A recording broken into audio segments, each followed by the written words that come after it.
focus on an event that took place with the Bani Israel and the lessons that we can learn from it. Story goes that amongst the Israelites in the time of Musa alayhi salatu wasalam, a murder took place. Somebody killed somebody, and Allah subhanahu wa ta'ala, He instructed the people to slaughter a cow to find out who the murderer was. So apparently what they had to do was to slaughter the cow and then put the meat of that cow together, and somehow Allah subhanahu wa ta'ala would open up for them the murderer who it was. So Allah subhanahu wa ta'ala, He describes how Musa alayhi salatu wasalam, he told them to slaughter a cow. And even probably people sitting here will be thinking that what's the slaughtering of a cow got to do with the murder of an individual? And this was exactly the complaint that the Bani Israel had against Musa alayhi salatu wasalam, the first objection that they had. Allah subhanahu wa ta'ala says, وَإِذْ قَالَ مُوسَى لِقَوْمِهِ إِنَّ اللَّهَ يَأْمُرُكُمْ أَن تَذْبَحُوا بَقَرَةً. When Musa alayhi salatu wasalam, he said to his people that indeed Allah subhanahu wa ta'ala is ordering you that you should slaughter a cow. So what do they say? قَالُوا أَتَتَّخِذُنَا هُزُوًا. Are you making fun of us? Are you ridiculing us? قَالَ أَعُوذُ بِاللَّهِ أَنْ أَكُونَ مِنَ الْجَاهِلِينَ. Musa alayhi salatu wasalam said, I seek refuge from being amongst the ignorant people. So this shows that ridiculing people, making fun of them, it is one of the attributes of a jahil person and not worthy and befitting of a person in the position of Musa alayhi salatu wasalam, or a person who has any type of dignity. He should not be engaging in that type of activity. So the first objection that they had was that you shouldn't be joking with us, this cannot be true. But then after that, they started asking questions. And when Musa alayhi salatu wasalam told them to slaughter a cow, they could have taken the first cow that they came across and they would have fulfilled the requirement. But then they continued to ask questions. The first question, قالوا ادع لنا ربك يبين لنا ما هي قال إنه يقول إنها بقرة لا فارض ولا بكر أعوان بين ذلك ففعلوا ما تؤمرون. They said, explain to us what kind of cow it is. We know it is so Musa alayhi salatu wasalam said that it should be لا فارض ولا بكر, should not be too old, not too young. So they asked a question, so one condition came in, that it should be not too old, not too young, عوان بين ذلك, but in the middle somewhere. فَفَعَلُوا مَا تُؤْمَرُونَ. Do as you've been instructed, meaning don't ask too many questions, just go ahead and do what you're supposed to do.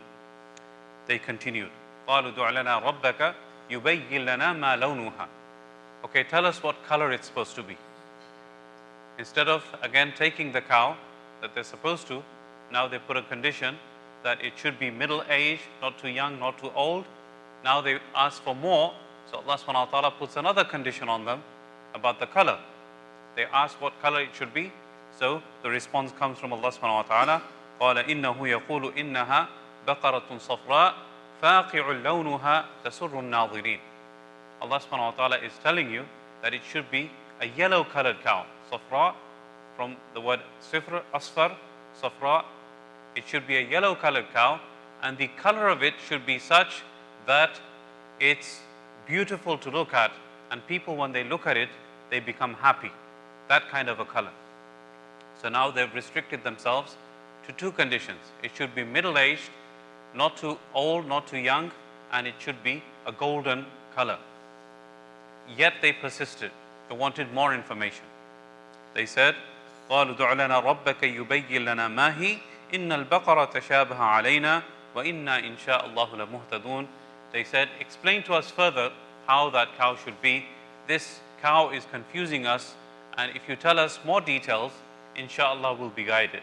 And some scholars say the fact that they use the word inshallah, because of that, they stopped, and this was the final question. Otherwise, they would have continued. وَإِنَّا إِنْ شَاءَ اللَّهُ لَمُهْتَدُونَ. They said, inshallah will be guided. So the third answer came from Allah subhanahu wa ta'ala. قَالَ إِنَّهُ يَقُولُ إِنَّهَا بَقَرَةٌ لَا ذَلُولٌ تُثِيرُ الْأَرْضِ ولا تسقي الحرث مسلمة لا شية فيها قالوا الآن جئت بالحق فذبحوها وما كادوا يفعلون. The third answer came from Allah subhanahu wa ta'ala that it should not be dhalul, meaning it should never have been yoked, meaning it should never have been tied up and used for work in the fields. That tuthirul ard, that it had made the lines in the ground pasture for putting seeds.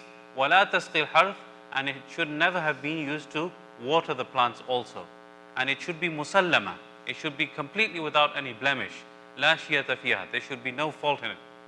Now they said, okay, الآن جئت بالحق.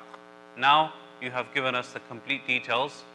Now obviously, because they've put so many restrictions on themselves, Allah subhanahu wa ta'ala says, فَذَبَحُوهَا وَمَا كَادُوا يَفْعَلُونَ. Ultimately they found that cow, but it was such that almost they couldn't find it. They couldn't find such a cow with the restrictions that they had put upon themselves.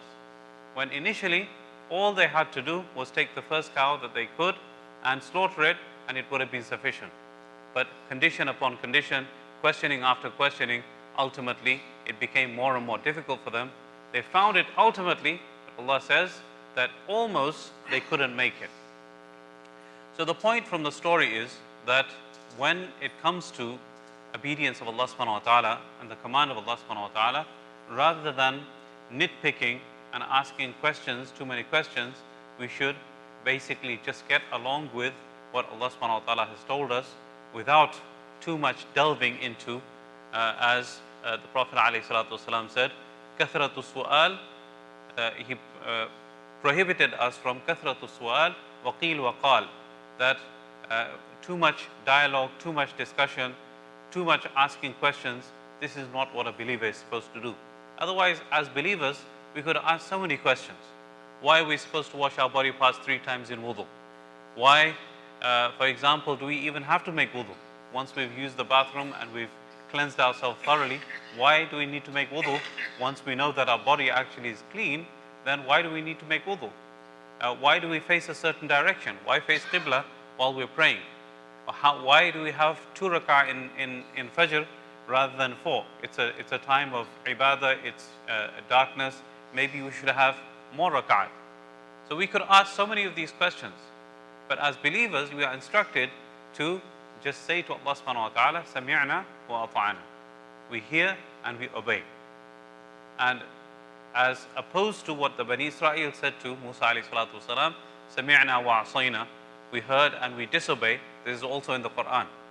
They used to blatantly and openly say to Musa alayhi salatu wasalam, we heard and we disobey. No, we don't want to have any part of this. We don't want to listen to you.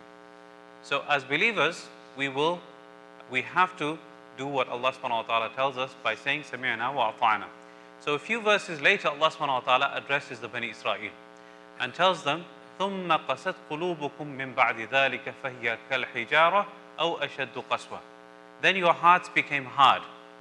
When a person doesn't want to obey Allah subhanahu wa ta'ala, what happens is that his heart becomes hard. And it becomes, as Allah says, it became like stones and even harder than stones. And Allah says that there are some stones that they will actually split up and water flows through them. Some fall through the fear of Allah subhanahu wa ta'ala. وَإِنَّ مِنْهَا يَشَقَّقُ فَيَخْرُجُ مِنْهُ الْمَاءِ. Some split up and water flows through them. So even stones, they sometimes soften up and allow things to go through them, allow water to go through them. Sometimes they fall down. But your hearts have become such that they became even harder than that. And that is as a result of asking too many questions, becoming stubborn, and not being obedient to your Prophet. So again, we need to be the opposite of that. We need to completely submit ourselves to the command of Allah subhanahu wa ta'ala, to the sunnah of the Prophet alayhi salatu wasalam, and fulfill the right of ati'u Allah wa ati'u Rasul. Have the obedience of Allah subhanahu wa ta'ala, have the obedience of the Prophet alayhi salatu wasalam, follow them to the letter without asking too many questions, and in this is our success. And the reason that Allah subhanahu wa ta'ala, He mentioned this story is for us as a lesson. Otherwise, this book, Quran, was not revealed to the Bani Israel. It was revealed to us. It was revealed to us. Why? So that we take a lesson from the mistakes that those people made, and we as an ummah don't make the same mistake. So this is the biggest lesson we learn from these verses today. I pray that Allah subhanahu wa ta'ala gives us tawfiq to understand and practice what has been said and heard.